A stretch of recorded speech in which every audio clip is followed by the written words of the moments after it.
Leash Show. I'm Ren. And I'm Leash. Welcome to another show. And we talk about movies, what we think is interesting in the world of cinema, any hot gossip, anything we like really. And I'm going to kick off with the rumours that Chopper will be playing the Croc Hunter. And by Chopper, I don't mean Unky Chop Chop. Yeah. I mean Eric Bana, who played Chopper. And he could do it because if you remember that Eric Bana really, well, we only saw him on Australian television, but he played Poida. Poida? Yeah. And if anyone can say, crikey, she's gorgeous, it would be Eric Bana. So I think he could be good as the Croc Hunter. Yeah, because you've met both of them. Yep. Steve Owen and Eric Bana, so you think he'll do a good job? Yeah, I think he could do a very good job. Eric is a great mimic, but he's also a great actor. And he's just got that thing that I think Steve Irwin has got. He'll get it down pat and he'll do it. Steve Irwin tried to throw me in a swamp once. That was fun. You loved it. I did. Let's have a look at cinema. I went to see Hunt Angels. It's an Australian film with Ben Mendelsohn. God, he's funny. I love Ben. And Victoria Hill, who plays Lady Macbeth in that mad Australian version of Macbeth. Now, Hunt Angels really showcases our own, very own Bonnie and Clyde, who shot footage, not people, shot with cameras, not with guns. It's a fantastic piece of historic cinema. Here's a little bit of it. Step 3.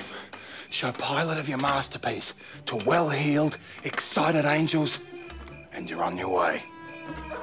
An angel, in film terms, was somebody, usually a rich businessman, who had enough money to spare that instead of going to the races or gambling, might be persuaded to put some money into a film. And it is a love story. It's about passion off screen and passion on screen and passion for getting things onto the screen. Yeah.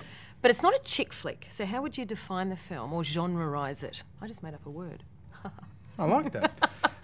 It's kind of a hermaphrodite flick, you know. It's got a bit of chick flick and a bit of bloke flick in it. Okay, it has one ovary and one ball. Yeah, don't know that that's going to sell it really, but you know, if you try and describe a film like that, it just sounds like, well, obviously it doesn't know what it is. It just sounds like crap. Oh, you know what I mean? Oh, it's Renee, no, I think you're being kind of almost recalcitrant there. Really? No, you just say it's the old-fashioned way of looking at movies. You know, it's like da da da da. You know, it's got romance, it's got adventure, it's got passion. You know, and la la la. Playing this weekend. And now, this is how I rate Hunt Angels. It's a little thing I prepared earlier. We like to score out of chalk tops, 1 being the lowest, 10 being the highest. I give it 7 out of 10 chalk tops. It's funny, it's beautiful, it's the best love story never told until now. Oh, cool. Yeah. Well, my film is also an Aussie film. It's by a documentary maker, Aussie guy called George Gittos, and he's been in over 47 war zones shooting like all the wars. Yeah, that sounded really blunt. He's not shooting people. He's not shooting people. With guns. Yeah. Again, shooting with cameras in war zones. And this film is about yet another war zone, and that's the war zone of Miami, Florida. Now, this is where there are gangs, there are turf wars, heaps of gunfighting, but also a lot of kind of artistic expression. Now, while George was in Iraq, he met a soldier called Elliot, who was a really, really good rapper. And Elliot said to him, look, I feel safer here in Iraq than I do in my hometown. I get shot at more in Miami than I do in Baghdad. So George decided to follow that one up. And there he met his 2 brothers, Mark, the poet, and Denzel, who's like a rising star. He's only 14 years old. An amazing, amazing rapper. They just come up with all these like rhymes, just freestyle off the dome, as they say, which just means off the top of their head, and their talent is amazing.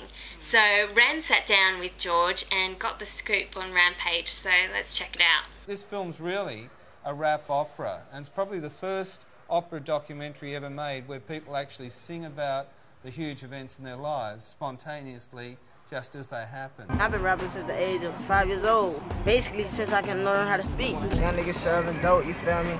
Y'all niggas putting pistols out here, you feel me? Y'all niggas splacking cars out here, you feel me? Program directors don't want to really hear a 14-year-old talking about AKs and everything else like that. But I've seen these things. I've been around these things. Denzel got this close recently to the biggest music deal you can ever imagine, and fell through because of a wrangle within the organisation itself. Every time I speak to him, he says, I've gone to another level, George. I'm glad that we haven't got the deal yet because I've gone to another level. Our music, our war. And that's the mission I'm trying to You can't dictate what the world's ready for.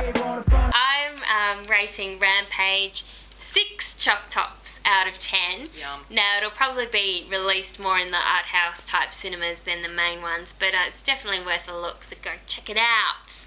Now, we want to hear from you, your thoughts, your ideas, whether you think that... Suggestions, all that comments. stuff. So, here's how you do it. It's the Ren and Leash Show.blogspot.com. Yeah, that's it. Took me a while to get that right. So go there and drop us a line. Let us know what you think of the show or what you think of any of the films we talk about. Any suggestions you have for us? Yeah. Anything you want to ask us? And we've seen Casino Royale, and the new Bond, Daniel Craig, is not just 007, he is 00 Heaven, and we are going to be bringing some of him to you on the Ren and Leash Show next episode. So make sure you keep watching that YouTube. Yes. Yes, keep watching for more. So, she's Leash. Yes, and she's Ren. We're signing off now. See ya. Check ya.